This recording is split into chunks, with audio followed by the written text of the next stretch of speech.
Jim. Yes, Jim Pedley with the Kansas City Star. Michael, how did you feel when you woke up this morning? Pains, aches anywhere, anything like that?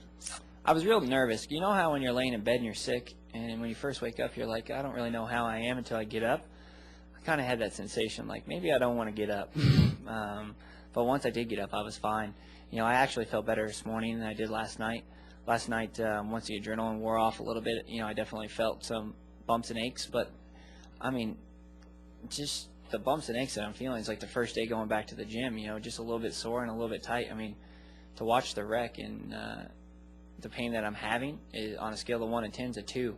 You know, I figured for sure it'd be an 8 this morning, so I'm really fortunate. I feel great. Louis Frank, ESPN.com. Mike, have you spoken to Jeff Burton since last week? And if you have, what have you said to each other? I got an opportunity to speak to him on Tuesday of last week, and just over the phone. You know, I tried to reach him as soon as I could Sunday at the track and wasn't able to, and called him again on Monday. And I think he probably needed a little time to relax and cool off a little bit. But I had a great conversation with him. And to tell you the truth, the conversation with him on the phone was a lot more beneficial to me than the media's reaction to, you know, Jeff obviously being upset about it. You know, he talked to me about the do's and don'ts, and he talked to me about the guys that'll give a little and the guys that won't. And you know, he walked me through some different scenarios that he's dealt with, other guys coming in have dealt with.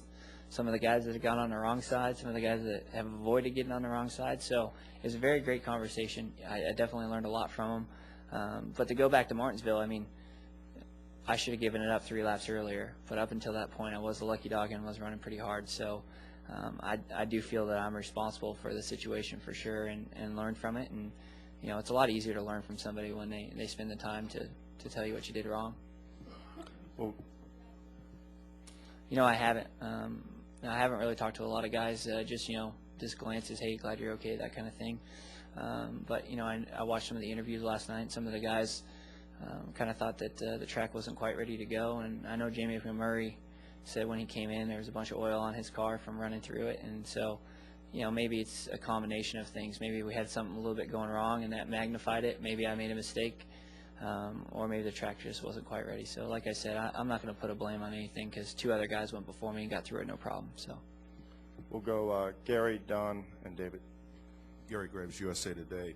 I mean, obviously, you've had an eventful first week on the job. Could you talk about what you've learned in just a short period of time, and maybe what your outlook and how you plan to apply that based on your experience? Well, you know, Martinsville was a whole different learning experience. You know, when I look back at it, I definitely had a lot of things to learn. But at the same time, I don't know whether this is right or not, I felt pretty good about our first run at Martinsville. We ran almost all 500 laps, and it wasn't until the very end when we got spun that we went more than a lap down. And we ran in the top 20 all day, so I felt pretty proud leaving there. A little upset about the end of the race where we got spun, and definitely felt like I should have given a little bit more to the leaders, but felt like we had a good first day. Learned a lot from the practice. What I asked of the car and what the race asked for the car was completely different, so I think I have a little bit more information going back there. You know, but yesterday, the biggest thing that I learned was I came off of turn 4, and I keyed the mic, and I said, hey, something's not right. I'm going to run another lap. That was probably a dumb thing. I should have probably said, hey, something's not right. Looks like we're going to start in the back. We're locked into the race. Sorry, guys. So, and Michael made that very clear to me this morning as well. So, you know, it's tough because you try hard, and you feel like you still got something to prove. For me, being locked in is a great feeling, but I don't feel like I've earned it or deserved it. So when I go out there, I pretend that I'm not locked in the race. I pretend like I got to earn it because I haven't earned it.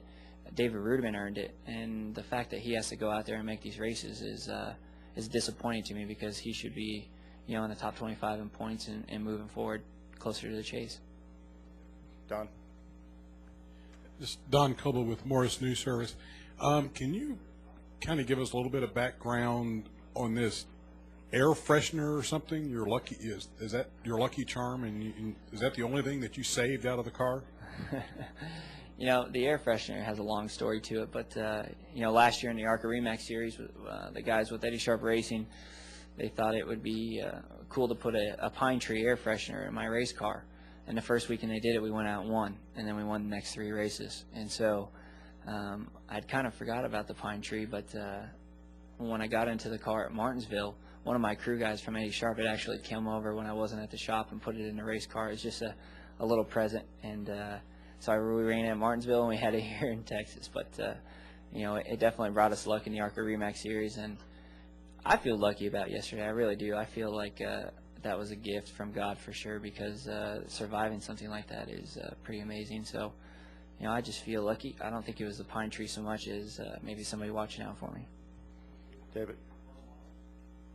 I don't know where it is, but that's a good question. I'm going to find it now. In a couple wrecks, and you hear people say all the time it slows down when you're doing that. I can't imagine if that slowed down anymore, because it seemed like it lasted an hour when we were watching it. For you inside the car, can you just sort of, I mean, did it seem like it took a month and a half for that thing to end, or what was it like? Well, I'll kind of walk you through it from my perspective. Obviously, coming off the wall, it got loose, and by the time you correct, it already hooked, and when it hooked pretty hard to the right. And I knew that part was going to be big, and it was fairly big. And when that first happened, the actual steering column had broke, not the shaft or the wheel. So I was still holding on to the wheel, but it wasn't connected to anything. But the first two rolls, as I backed in and started rolling, those first two were pretty violent as far as, you know, just flailing around. But those last, whatever it was, 5 or 6, was like, took forever. I knew I was okay at that point. I'm like, when is this thing going to stop rolling down the track? And like I said, after the big impact, I knew I was all right. And the first two rolls, I figured, well, I survived that. And then it just kept rolling and rolling and rolling, and I just didn't know when it was going to stop. And when it did stop, I couldn't believe it, because the crew was already there. Safety crew is unbelievable. I think, you know, these speedways and NASCAR, what they do in preparation for these races, unbelievable. It really felt like as soon as I got my window net, there was somebody there putting the fire out. And that was a very comforting feeling, because I didn't panic. I saw them, and I knew the fire was going to be out, and I unplugged my radio and, you know, just kind of climbed out there nonchalantly. I wasn't in too big of a hurry. So I really feel like those guys have really perfected this and done a great job. And I know sometimes they get criticized for taking a little too long, but man, it was unbelievable yesterday.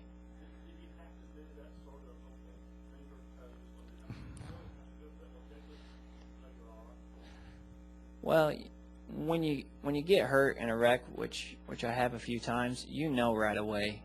I mean, the wind's knocked out of you, you feel it, and you're not ready to move, and your body kind of says, hey, we're going to sit here for a while. And yesterday I didn't have that sensation at all. I was like, well, everything's good. I'm going to hop out of this thing before it catches on too much fire. And then I walked to the ambulance on my own power. So the whole time I had my eyes wide open, and I was conscious, never got knocked out. And like I said, the first few rolls were pretty violent, like not knowing where I was at. Didn't know if I was in the grandstands or hanging out in the infield with the fans. But I knew I wasn't where I was supposed to be. And when I landed on all 4 wheels, I said, well, dang, that was nice. I landed on all 4. It's going to make it easy to get out, because they're nothing worse than trapped upside down. You got to release your belts. So I felt good about that too. And I just, like I said, nonchalantly got out of the car. And you know, for sure I was a little bit shook up, you know, a little bit trying to gather my balance. But other than that, it wasn't that bad. I think I've had worse. That didn't look that spectacular, but definitely hurt more the next day. I think that wraps it up. Thank you, Michael. Good luck this weekend. Thank you.